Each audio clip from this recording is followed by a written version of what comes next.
The first solo movie starring Marvel's iconic supervillain Venom was of course released in 2018, starring Tom Hardy and directed by Zombieland's Ruben Fleischer. But the road to this point is marked by more than 20 years of failed projects and disappointing attempts to make the symbiote bond with mainstream audiences. Though Venom is certainly riding high in Hollywood right now per 2 successful movies with a third already in the works, for a long time it truly felt like a Venom solo franchise was doomed to stay shuttered away in development hell forevermore.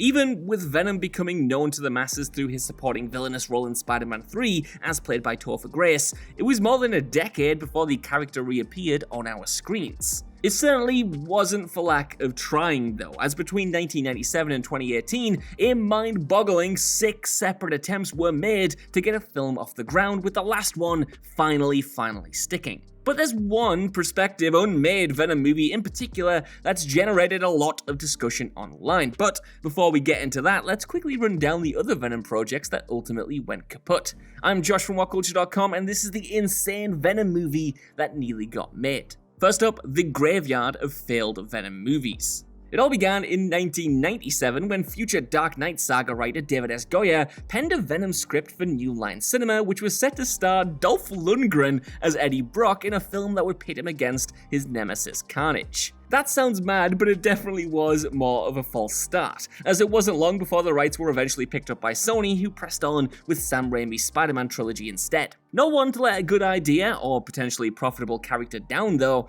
following Spider-Man 3's release, which as we all know featured a version of Venom, that's for sure. Producer Avi Arad confirmed that a Venom spin-off was in development. Of course, this is where the entire first incarnation of this franchise suddenly encountered some pretty major turbulence. While a planned 4th Raimi Spider-Man film slowed progress on Venom, so did Sony's lack of faith in Topher Grace as a leading man. This version of the movie went through numerous different scripts, including one from Deadpool's Paul Wernick and Rhett Reese, but once Sony decided to reboot the mainline Spider-Man franchise, they too opted for a new version of Venom and chucked that script in the bin. By 2012, attempts were being made to assemble a Venom film connected to the Amazing Spider-Man universe, with the working title Venom Carnage and Alex Kurtzman of Transformers and Star Trek fame set to co-write and direct. And per the 2014 Sony Pictures hack, we know that Channing Tatum was angling to play Eddie Brock, though he did fall out of contention after being cast as Gambit, which as we all know, also sadly never happened. Not long after, this attempt also collapsed when The Amazing Spider-Man 2 underperformed at the box office, and Sony subsequently entered a partnership with Marvel Studios to bring Spider-Man to the Marvel Cinematic Universe. Oh, and this isn't to forget Todd McFarlane, the artist who first drew Venom in Spider-Man comics, who recently claimed in an interview with We Got This Covered that he actually pitched a Venom vs. Spawn movie to Sony in the past, which they unsurprisingly never went for. While all of these are fascinating in and of themselves and probably could make for their own deep dives, today I want to focus on the most intriguing and potential rich failed attempt at a Venom solo movie, which begins in 2012 when an on-the-rise filmmaker named Josh Trank was being courted for the job. To say he had an original vision for the IP is, well, it's quite an understatement. And that's because Josh Trank's Venom was basically an R-rated version of The Mask. Shortly before the release of The Amazing Spider-Man in 2012, Sony was kicking around various ideas for a Venom movie and ended up bringing aboard Josh Trank, who had just received considerable acclaim for his lo-fi superhero movie Chronicle. And you'll remember that for a time, Trank was one of the most in-demand young talents in Hollywood, with a bunch of different studios approaching him for franchise movies. So Trank was invited to pitch his own take on Venom, and with his writing partner Robert Siegel came up with a radical hard R-rated character-driven take on the supervillain, which he likened to the classic 1994 Jim Carrey action comedy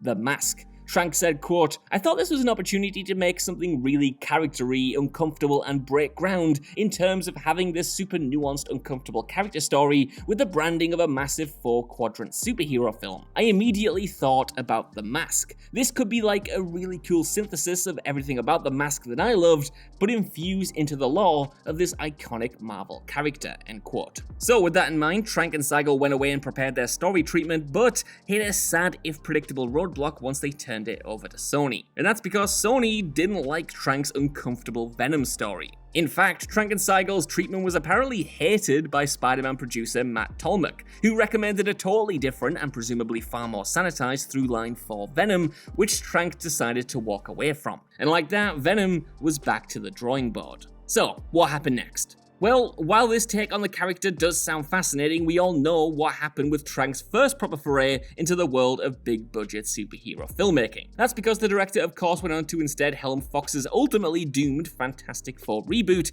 the fallout of which led to him either being fired or resigning from, depending on who you believe, an in-development Star Wars movie spin-off. After a 5-year absence, Trank directed the Tom Hardy starring Al Capone biopic Capone in 2020 to wildly mixed reviews, but it was a collaboration which unsurprisingly brought up memories of what could have been with Venom.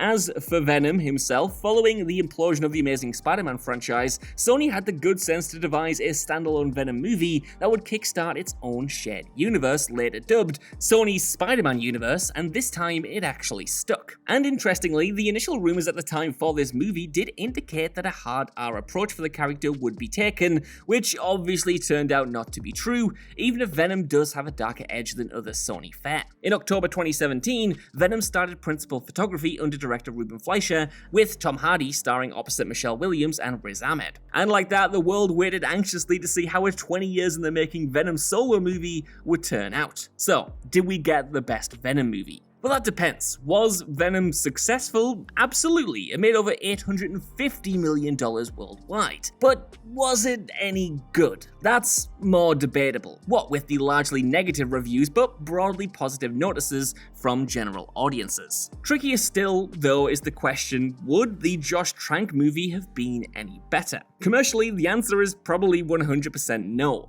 If Trank had been allowed to make an R-rated character-driven riff on the mask, it's incredibly unlikely that it would have got even close to matching the 2018 film's level of financial success. Sure, Todd Phillips' daring R-rated standalone Joker movie ended up cracking over $1 billion worldwide, but that was definitely an outlier, an exception that proved the rule. After all, it's much easier to sell a gritty Joker origin story to non-comic book fans than Trank's original Venom pitch. On the other hand, quality-wise, it's a far more interesting discussion if you ask me. Chronicle absolutely proved that Trank is a talented filmmaker, but it's telling that this, the only one of his 3 movies that he didn't also write, is the only one to be widely praised. While it's possible that co-writer Robert Seigel could have helped straighten things out, I mean, he did write The Wrestler and big fan after all, the riskiness of the premise would have worked hard against them both. Pulling off a complex and challenging character study that's also an entertaining, effects-heavy superhero movie is no easy feat, and it would have been far more likely to go horribly wrong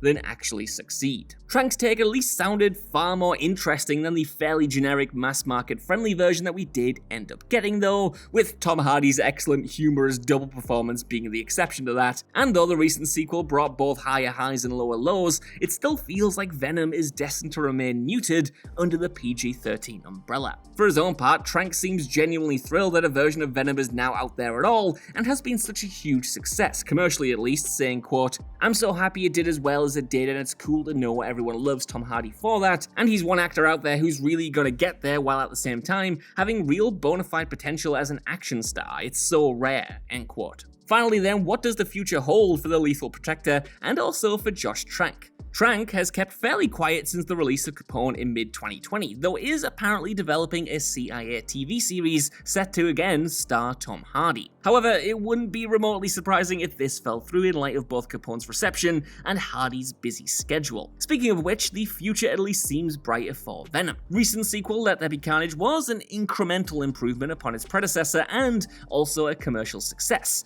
while both it and Spider-Man No Way Home teased a potential future showdown with Tom Holland's Spider-Man. We know that Venom 3 will go into production in the near future, and given the popularity of Hardy as the character, it doesn't seem likely that he'll be hanging it up anytime soon. Likewise, and spoilers for No Way Home here, you've been warned, with the part of the symbiote separated from Hardy's take on the character staying in the MCU, we might be looking at a future where 2 versions of Venom exist. The Lethal Protector of his solo movies and a regular, more villainous foil for the Spider-Man flicks. We probably won't see Venom in any places as artistically intriguing as Trank's original left field pitch, but hopefully Sony will at least steer clear of the 2018 movie's aggressive mediocrity from now on. So this is the insane Venom movie we didn't get to see. I really want to know what you guys think down in the comments for this one. What do you think about Trank's take? And what do you think about the Venom movie we got? After 20 years of attempts, do you think this was the right decision? While you're down there as well, could you please give us a like, share, subscribe, and head over to whatculture.com for more lists and news like this every single day.